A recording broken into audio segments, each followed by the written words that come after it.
Yep, just about the end of the month. And more importantly, tomorrow the Forum on the Family starts. So it's a little bit chaotic in the McCoskrie household, a little bit chaotic in the Family First office. We're expecting about 650 social conservatives to gather. So it's going to be a big gathering and got some great speakers who are in the country or on their way to the country, even some at Hobbiton today, dare I say. So I will be rushing out the door. But anyway, let's just get to some of the news that you need to be aware of this morning. And sorry, I can't, for some reason, I can't see some of the comments coming through, but I can see that you are on live. So that's the main thing. You are there. So good morning to you. I saw this data on Kiwi blog, and look, the teachers went on strike recently, but wow, some of these results aren't that impressive. This is year 8 maths level, and this is showing who's actually at the level of year 8 maths as they should be, and who's more than a year behind. And as you can see, overall, 23%, just 1 in 4 are at the year 8 maths level that they should be. 62% are more than a year behind. You can see there that boys are slightly more likely to be at the maths level, very low for Māori, and also the socioeconomic rate. I'm not quite sure why socioeconomic rate has anything to do with learning basic maths. And then when you look at writing, once again, 24% overall at the year 8 level for writing, 61%. That's what's it say down the bottom there? 3 and 5 more than a year behind. The girls are better at writing. So the boys are better at maths, the girls are better at writing. And if you look down there, you'll see actually the low socioeconomic and moderate socioeconomic, not too much difference in terms of writing. So it just shows maybe we should stop focusing on telling kids what their, sexualities and genders identities are, and maybe just focus on the basic of reading, writing, and arithmetic.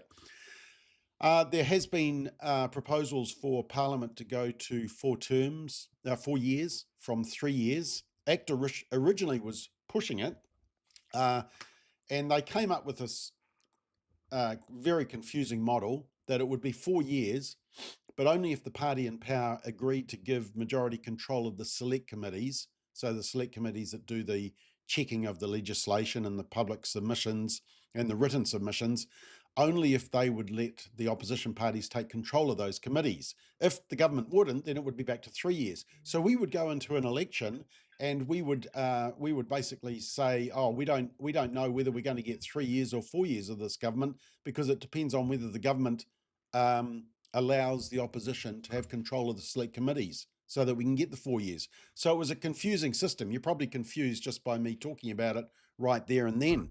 But now it's come back and the select committee says, no, we don't like the 3 year, 4 year option. We don't like select committees being controlled by the opposition. So we're just going to 4 years. Well, let me be quite clear. I'm totally opposed to 4 years. While we have a system of government where there is just one house that can ram through legislation within a day if they wanted to, lack of accountability, and no binding referendum. For me, binding referendum would be a must be for us to extend to 4 terms, but 4 years. But to tell you the truth, can you imagine of having 4 years of Jacinda and then having another 4 years, 8 years? I think 3 years is enough. If a government is good, they'll get another 3 years, which makes it 6. So that's a big no on that one, in my view. There may be some working together in Parliament, some unanimity, or maybe that's what the media is hoping, consensus between National and Labour that New Zealand needs modern slavery business reporting. In other words, businesses shouldn't be importing goods that have been part of slave labour. And we can probably think of some countries off the top of our heads where we're concerned about slave labour and exploitation of workers. And there's 2 bills in Parliament, one from Labour MP Camilla Ballich and another from National MP Greg Fleming, around modern slavery reporting bills. And they're trying to persuade their respective caucuses, Labour and National, to come together and unite and actually take both their bills out of the ballot box, the biscuit tin, and make it a government bill. But do you think Labor and National can work together on this? I'm not quite sure. Now, here's a really interesting thing that I'll tell you. It's a secret, but one of the first MPs to really push this was our very own Simon O'Connor. Yeah. So he's not getting the credit he deserves, but he should, because he started the ball rolling on a lot of this material. Another story. Oh, this is the excellent media and journalism in New Zealand. The Spin-off are doing a special series on the cost of living, the cost of being at the moment. And they have a special report on a sex worker who is a student, 22 years old, and is also transgender, and is saving up for top surgery. In other words, to cut off healthy breasts. Yep, that's the special coverage from the Spin-off. Great story. All the intersectionality there, which is probably the reason why you don't actually go to the Spin-off website, and well done. Radio New Zealand, we're talking about the fertility rate, which is going through the floor. Our fertility rate is at 1.67. So for every woman, they're having on average 1.67 children. Now, for replacement rate, for a country to replace its population, you need 2.2. That's a child for mum, a child for dad, and 0.2 for those who can't have children or don't have children. 2.2. We're at 1.67. That was the latest stat that came out last week. And Radio New Zealand says, well, no, there is apparently a growing child-free movement shaped by climate anxiety, the cost of living crisis, evolving gender roles, I bet they can't even define those, and a new wave of reproductive autonomy. In other words, we want more abortions. The decision not to have children is no longer just a private matter. It's a cultural conversation about freedom, care, and how we define a life well lived. Yes, apparently not having children is a life well lived. And Radio New Zealand have managed to find 3 women that they can talk to about it. So that's a growing movement, isn't it? 3 people. Okay, moving on. Farmers don't like Greenpeace. You're probably not surprised by that. But in the Farmers Weekly, there's an opinion piece where they basically say they've had a guts full of Greenpeace. They say that Greenpeace shows a disregard for factual, honest debate, that their free ride is a charity with the leniency granted it by the courts, especially when they're doing illegal activity, criminal activity. The Charities Commission have given Greenpeace a free ride. Well, they tried to take them to court. In fairness, they tried to get them deregistered, but the activists at the court said, no, we like Greenpeace. We don't like Family First. We like Greenpeace. Gore ratepayers, if you're in Gore, you had to use your ratepayer money to fix up the damage done to the iconic Gore trout. And it was a protest by Greenpeace, actually based on false claims. And an ACT MP, Mark Cameron, says that Greenpeace has lost the ability to have adult conversations, and New Zealand First is writing to the Charities Commission to get it to look at Greenpeace. And Mark Patterson from New Zealand First says they want the Commission to be consistent in its approach, citing, quote, the recent deregistration of Family First as a charity, end quote. Well, yeah, good luck on getting consistency. The Charities Commission and the courts don't base it on consistency. They base it on whether they agree with your view or not. And they didn't agree with our view on marriage and family. And that's why we were deregistered, and that's why Greenpeace wasn't. And that's why there's other groups like the Helen Clark Foundation and Common Grace Aotearoa and other lobby groups that can continue to do political advocacy, but won't be deregistered, like Family First. It was a hit job. Interesting survey from the States just about Gen Z, which is our youngest generation.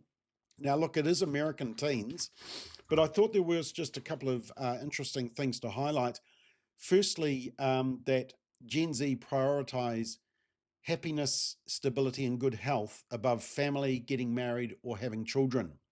So that's a bit of a worry, isn't it? So in other words, they were more worried about the self-optimizing goals rather than the thought of family and children. Maybe it's just their age, and they're still getting to that age of maturity of understanding the importance of family and having children.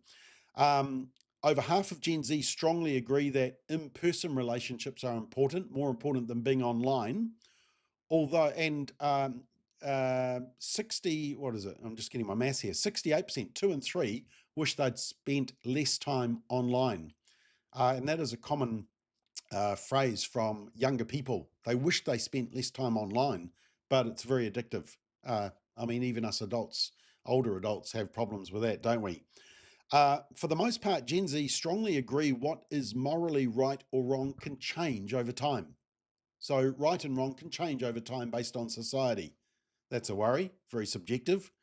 But there has been a significant jump in the number who disagree with the statement, from 20% to 27%. So they think that no, truth is fixed, as we believe. Scriptural truth cannot be changed. Gen Z are much more willing to believe what is morally right or wrong depends on what an individual believes. And this last one was the most interesting, is that although there's lesser spiritual alignment, and about a third say that they read the Bible or attend church, interestingly, 2 out of 3, 64% said that they had prayed to God within the last 7 days. So even though there's a rejection of going to church and perhaps rejection of biblical truth, they are praying, and praying quite regularly, quite a lot of them. And so I guess what we could pray is that in their prayer, they would meet the living God and understand the truth of his word. What else we got? Oh, just one more. This is an interesting one as we talk about how to protect kids from online pornography, etc. Nokia maker, this was in the Australian, they've created a phone. Now, this is one of the advantages of AI, and that is that AI can be used to block nude content across all apps and on the camera. Basically, they've created what has been dubbed a pornography incompatible device. And they've put the AI in the phone to block the adult content. And so this can be used for young people. They say no child should be put in danger because of their device, and no parent should have to choose between connection and protection. Good point. And the AI-powered safety technology is called Harm Block. It's designed to prevent children from seeing, recording, or sharing nude and sexual content across all apps, the camera, and even offline files. It's tamper-proof, cannot be bypassed by VPNs, virtual private networks, or factory resets, and doesn't share any user data outside the device. So that gets around that government intervention and Big Brother watching. And the phone's launch follows a global survey released last month of young adults that revealed that those who had access to a smartphone at age 12 or younger were likelier to have suicidal thoughts, low self-worth, and poorer emotional regulation. So look, there are solutions coming out. Dawn Hawkins from NCOSI, National Centre on Sexual Exploitation, is speaking at our conference on Friday and Thursday night as well, tomorrow night, and she'll be talking about some of these issues. Now, I do just want to finish off with 2 quick video clips. One is a very funny video from Australia, New South Wales, where the Minister for Women is at a budgetary estimates meeting, so a finance meeting, and has to explain whether dudes who want to be women are also part of the definition of woman. Rachel Wong, who's in Australia, a Kiwi in Australia, she posted this. It's very funny. Have a watch. As Minister for Women, are you saying you're also Minister for biological men as well, acting as women? I am the Minister for Women. So what's the definition of a woman? Mr. Borzak, I think what I said at budget estimates last time still holds. It is our view that women are able to participate in sport. They should be able to participate in sport, and it's the sporting organisations' themselves who have the best expertise to determine what guidelines they use to determine the safety of their sports. I suppose the next question is, Minister, are you the Minister for Women and Trans Women? I'm the Minister for Women. Okay, not trans women. So if violence occurs in the home, you are properly I would say that if it occurs on the sporting field, you leave it up to someone else to think about. Mr. Borzak, I would say as the Minister for Women, I am the Minister I am the Minister for Women, and this government views that women include trans women. So you're the Minister for Trans Women too then? Yes. I'm the Minister for Women. So I don't understand that answer. I suppose we're coming at it from a different point of view. Maybe it's just me. Yeah, different point of view, all right. I mean, that is just painful, isn't it? And actually, Dr. James Dobson, founder of Focus on the Family, who died last week, graduated to heavenly glory, he said an interesting quote. He said that when you're on the side of the truth, you don't need to keep changing your story. And it was when I was watching that clip that I thought to myself, you know, when you're trying to argue against truth and biology, you basically confuse yourself. And that was a classic example, as the Minister for Women can't actually define what her portfolio is. And have I got time? Yeah, very quickly, just one more funny clip that I saw. President Trump, I mean, he loves trolling the media. He loves speaking up himself. He's the greatest person with the greatest policies and the greatest outcomes. I mean, it is funny to watch. And the Soccer World Cup is being held in the United States and Canada and Mexico next year. And so they had this kind of thing in the Oval Office. And he was asked if he would be part of the actual soccer festival, or football, as it's called worldwide, FIFA. And he basically says that he looks very good in shorts. Have a watch. It's going to be a big event at the Kennedy Centre. Do you intend to take part in it? Will you have a part to play on December 5th? I might play. I mean, I see the money that these soccer players, you know, we call it soccer, but I see the money that these soccer players are making. I may try and play. I'm a very good athlete. My son is a very good athlete, and he's a good soccer player. He's on the tall side for soccer. Yeah. He's 6'9". That's pretty tall, but that's pretty tall. It's on the tall side. That's good. It's on the tall side, but he's good. But no, I may put on shorts. I look extremely good in shorts and join the play. You know, no, it's going to be a lot of fun. It's going to be great. Yeah, I look extremely good in shorts. He's not short of boasting, is he? Everything's great. Very positive. All right, just a quick look at your comments. Rosie says, if you're a man but you want to be a woman, you're still a man. A woman is a human adult female. Hashtag Phillies don't have willies. Am I allowed to say that word on air? Suzanne says, how ridiculous with the Minister for Women trying to explain what is the Minister for Women. Robbie says, is there a link for that phone, please? I don't have the link, but just look up Nokia HMD Fuse. Yeah, I think if you just look up Nokia porn-free phone, you'll quickly get a link to that. Maria says, no child should have a device under the age of 16. Children need to know how to be kids, fishing and camping. True. What else have we got? Number of you have said we don't want 4 years of Chippy. He still doesn't know what a woman is. And Peter says the danger is that as we get 4 years of Jacinda, look at what she did in 2 years by herself. Actually, it was 5 years we had Jacinda. Just a reminder.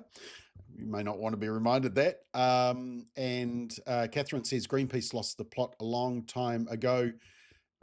Foo Dog says, haven't we all had a guts full of Greenpeace? And Foo Dogs also says the guy who started Greenpeace has disowned them. And no, I think that's it. All right. I've got a busy day ahead, and tomorrow and Friday, because the Forum on the Family is on, largest gathering of social conservatives. So we are looking forward to that. So I won't be here Friday morning. We'll be at the Forum. And there's no political playback tomorrow night because Simon and I are both at the Forum. And I don't think Simon's here tomorrow morning either. So it will go a little bit quiet for the next 48 hours, but don't worry. we will be going strong because we'll have the largest gathering of social conservatives, and we'll be stiffening our backbones and encouraging and inspiring everybody and networking together. So it's going to be a great 2 days. So anyway, you have a great Wednesday, middle of the week. And I guess I'll see you back here next Monday morning. Have a great day.